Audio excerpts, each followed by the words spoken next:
ازيكم عاملين ايه؟ استكمالا لسلسله الفيديوهات بتاعه بدائل الادويه الناقصه في السوق. احنا عارفين اليومين دول في ادويه كتيره ناقصه في السوق، ادويه سكر وادويه ضغط وادويه الكولشيسين وبتاعه المرضى حمى البحر المتوسط وادويه وبتاعه برضو المرضى النقرس او اليوريك الاسيد العالي عند بعض الناس، وادويه السولوبريد بتاعت حساسيه الصدر او بتاعت امراض الروماتيزم وغيرها من الادويه، وادويه السكر زي الكلوكوفاش اكس ار والجليمابرايد. الناس كتيره بتدور عليهم مش لاقيينهم، احنا عارفين ادويه السكر ما ينفعش حد يتاخر عنها. فعملت سلسله الفيديوهات بتاعت الادويه الناقصه في السوق والبدائل بتاعتها بنفس الماده الفعاله ونفس تركيز المواد الفعاله اللي فيها، عشان محدش يخاف او محدش يقلق. انا عملت الفيديوهات دي عشان اخدمكم بيها بشكل لائق ونساعد الناس انها ما تتعبش وانها تدور على الادويه الناقصه، وموجود ليها بدائل كتير، بدائل مصريه وبدائل محترمه جدا. فلو ما ينفعش ده ممكن تاخد ده بمنتهى السهوله. فساعدني انت انك تعمل لايك للفيديو لو الفيديو مفيد وعجبك، وتعمل شير عشان غيرك بيدور على الدواء يقابله الفيديو ويعرف يتصرف ازاي او يجيب ايه مكان ايه. النهارده هتكلم على نوع من انواع الادويه اللي الناس كتيره قوي بتسال عليها ومش موجود في السوق، ناقص جدا جدا جدا، وبيستخدم في اعراض او بيستخدم في مرضى الجيوب الانفيه او حساسيه الجيوب الانفيه، وبيستخدم برضو في حالات الرشح والعطس واعراض نزلات البرد او الانفلونزا. النهارده هنتكلم على الديكانست اس ار او بالعربي ديكانست اس ار، بالعربي ديكانست ممتد المفعول. الديكانست اس ار او ممتد المفعول بيتكون من مادتين رئيسيين مهمين جدا: الستريزين هيدروكلورايد بتركيز 5 مللي جرام، والسودو افيدرين هيدروكلورايد بتركيز 120 مللي جرام. وده احنا شايفين يا جماعه مكتوب عليه علاج سريع لحالات العطس، احتقان وسيلان الانف وحكه الانف والعين والتهاب الانف التحسسي. طيب ايه البدايل بتاعه الديكانست؟ مبدئيا بس كده، الستريزين ده مادة مضادة للحساسية، معتبر مادة مضادة للحساسية من الجيل الثاني التي لا تسبب النعاس. يعني لما تاخدها مش هتحس انك انت عايز تنام زي ما بتاخد بعض الادوية بتاعت نزلات البرد اللي هي كونجستال وكومتريكس والنوفاسي وغيره من ادوية نزلات البرد القديمة اللي احنا عارفينها من زمان. دي مادة جديدة لا تسبب النعاس. بالاضافة طبعا المضادة الحساسية بتقلل اعراض الرشح والعطس وسيلان الانف وبرضه حكة العين في بعض مرضى حساسية الجيوب الانفية او اللي بيبقى مصاحبة لنزلات البرد.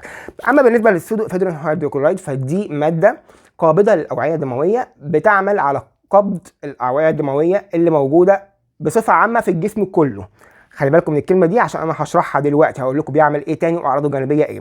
بصفه عامه في الجسم كله، وبالتالي بيقلل احتقان الاغشيه المخاطيه المبطنه للانف من الداخل، فبالتالي بيقلل او بيخلي المناخير تفتح بالبلدي. يعني انت دايما تلاقي في الانفلونزا او حساسيه الجيوب الانفيه دايما مناخيرك مقفوله وبترشح، فدي وظيفتها الماده دي انها بتقلل الاحتقان، فبالتالي بتخلي المجرى الهوائي بتاع الموجود في مناخيرك يفتح بمنتهى السهوله وتعرف تتنفس بشكل طبيعي وما تحسش بالمضايقه اللي بتحصل لك مع ادوار الحساسيه والانفلونزا.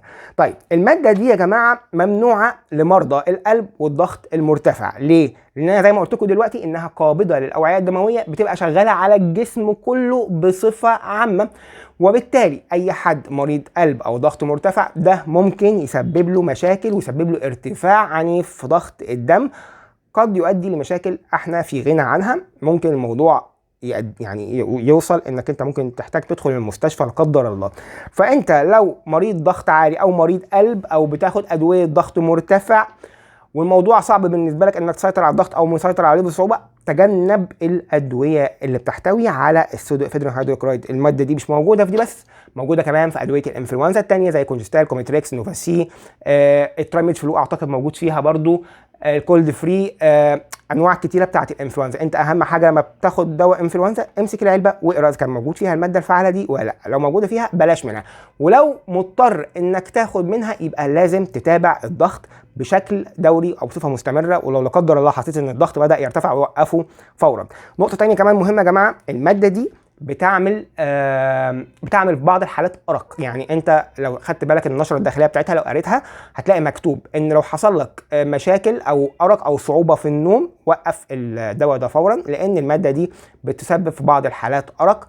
ويفضل انك ما تاخدهاش بالليل قبل النوم، وهي بصفه عامه مع الوقت ممكن تعمل الموضوع ده. فانت لو واحد بيعاني من الارق او حسيت انه هو هيبدا يسبب لك ارق وقله نوم، وقفه فورا ونرجع للدكتور عشان يكتب لنا نوع تاني. طيب ايه البديل بتاع الديكانست ممتد المفعول او ديكانست اس ار؟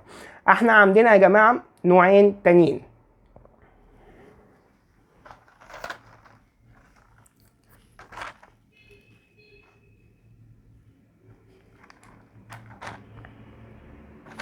بصوا يا جماعه،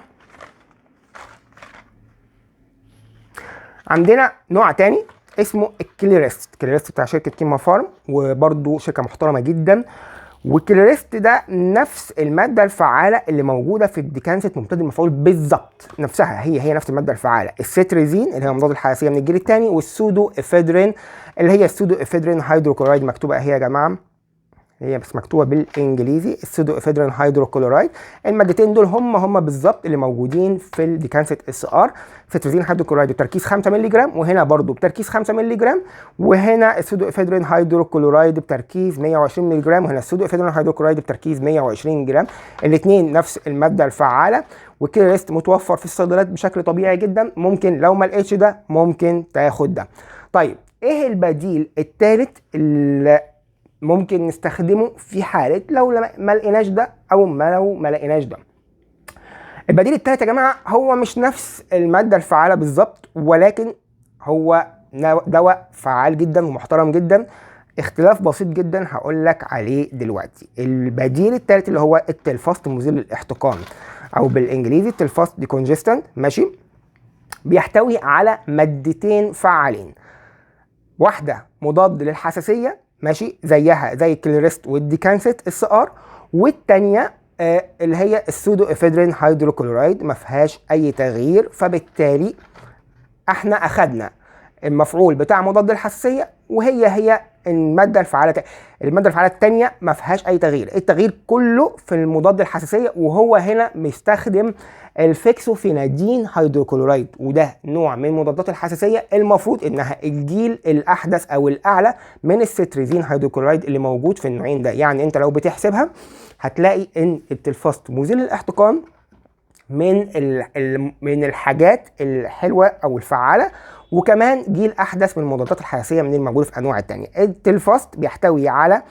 اللي هو الفيكسوفينادين هيدروكلورايد، ودي مضاد للحساسيه، مكتوب اهو لا يسبب النعاس، زيها زي النوعين دول ماشي. وبيحتوي بتركيز 60 مللي جرام.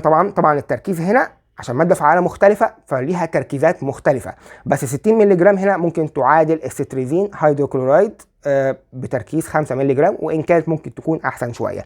السودو افيدرين هيدروكلورايد بتركيز 120 مللي جرام، نفس التركيز هو نفس الكلام اللي قلته على موضوع الضغط، اللي هينطبق هنا هينطبق هنا هينطبق هنا. ما ينفعش يتاخد لمرضى الضغط المرتفع او مرضى القلب. وماده السودو افيدرين هيدروكلورايد قد تسبب صعوبه في النوم لبعض الناس او بعض الارق. لو حصل لك الموضوع ده توقفه فورا ونروح للدكتور عشان يبدا يطلع لنا نوع تاني ما يعمل لناش المشاكل دي. الثلاث انواع ممكن تستخدموهم بشكل امن، سواء لقيت ده. الثلاثه هيدوك مفعول حلو قوي، وان كان احدثهم وافضلهم طبعا التلفاست مزيل للاحتقان اللي هو التلفاست ديكونجستنت. متفاوتين في الاسعار، ولكن احنا ماشي حالنا اليومين دول لحد ما يبدا الديكانست ينزل مره تانية. الله اعلم بقى هينزل بنفس السعر ولا السعر بتاعه هيزيد. يا رب يا جماعه يكون الفيديو مفيد. ما ننساش نشوف الفيديوهات اللي فاتت، انا عامل فيديوهات كتيره عن شرح بعض الادويه والفروقات بين بعض الادويه، وقرايه التحاليل الطبيه والانسولين ومقاومه الانسولين، تحليل مقاومه الانسولين وشرحه وشرح اسبابه وشرح اعراضه، وعمل ازاي تقرا تحليل الدهون وعلاقته بالضغط المرتفع وعلاقته بالجلطات. كل الفيديوهات دي موجوده على القناه. ادخل على القناه يا جماعه وشوف الفيديوهات اللي فاتت، وفعل جرس الاشعارات عشان توصلك الفيديوهات الجديده اول باول. ما تنساش تعمل شير للفيديو عشان غيرك اللي بيدور على الادويه دي يستفيد ويلاقيها بمنتهى السهوله، وبكده تبقى خدمته بشكل جميل ورائع. وشكرا جدا ليكم.